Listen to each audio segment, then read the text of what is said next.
ঢাকা বিশ্ববিদ্যালয়ের ফজলুল হক মুসলিম হলে চোর সন্দেহে তোফাজ্জলকে পিটিয়ে হত্যার অভিযোগে ফজলুল হক মুসলিম হল প্রভোস্ট অধ্যাপক শাহ মোহাম্মদ মাসুম সহ 15 জনের বিরুদ্ধে মামলা করা হয়েছে।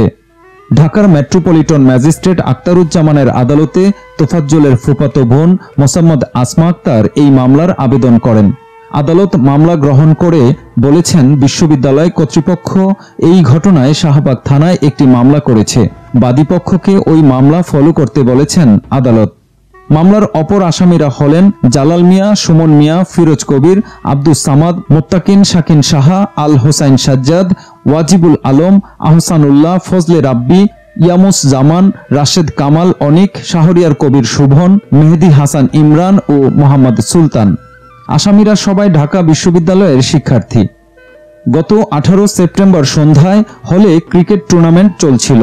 এমন সময় হঠাৎ তোফাজ্জল ফজলুল হক মুসলিম হলে প্রবেশ করলে শিক্ষার্থীরা দুপুরে 6টি মোবাইল চুরির ঘটনার চোর সন্দেহে মূল ভবনের অতিথি কক্ষে নিয়ে তাকে মারধর ও জেরা করতে থাকে। এক পর্যায়ে তাকে নিয়ে হল ক্যান্টিনে খাওয়ানো হয়। এরপর এক্সটেনশন ভবনের অতিথি কক্ষে নিয়ে দ্বিতীয় দফায় বুক, পিঠ, হাত ও পায়ে ব্যাপক মারধর করেন একদল শিক্ষার্থী। মারধরের ফলে তোফাজ্জলের পা থেকে রক্ত বের হতে থাকে। এরপর রাত 10:15টার দিকে ফের মূল ভবনের অতিথি কক্ষে নিয়ে মারধর করা হয়। এরপর 10টার দিকে প্রক্টোরিয়াল মোবাইল টিমের সদস্যরা এলে মারধরকারীরা তাকে তাদের হাতে তুলে দিতে অস্বীকৃতি জানান।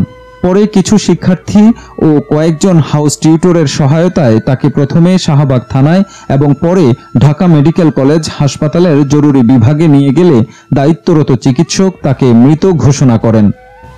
নিহত তোফাজ্জলের বাড়ি বরগুনার পাথরঘাটা উপজেলার কাঁঠালতলী ইউনিয়নে।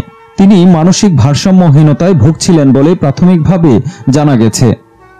এ ঘটনার পরদিন 19 সেপ্টেম্বর দুপুরে শাহবাগ থানায় একটি হত্যা মামলা করেন ঢাকা বিশ্ববিদ্যালয়ের স্টেট অফিসের সুপারভাইজার মোহাম্মদ আমানুল্লাহ। পরে 6 শিক্ষার্থীকে গ্রেফতার করে পুলিশ। তারা এরই মধ্যে আদালতে দোষ স্বীকার করে জবানবন্দি দিয়েছেন। বর্তমানে কারাগারে রয়েছেন তারা। 6 শিক্ষার্থী হলেন জালাল মিয়া, সুমন মিয়া, মোহাম্মদ মুত্তাকিন শাকিন, আল হোসেন সাজ্জাদ, আহসান উল্লাহ ও ওয়াজিবুল আলম।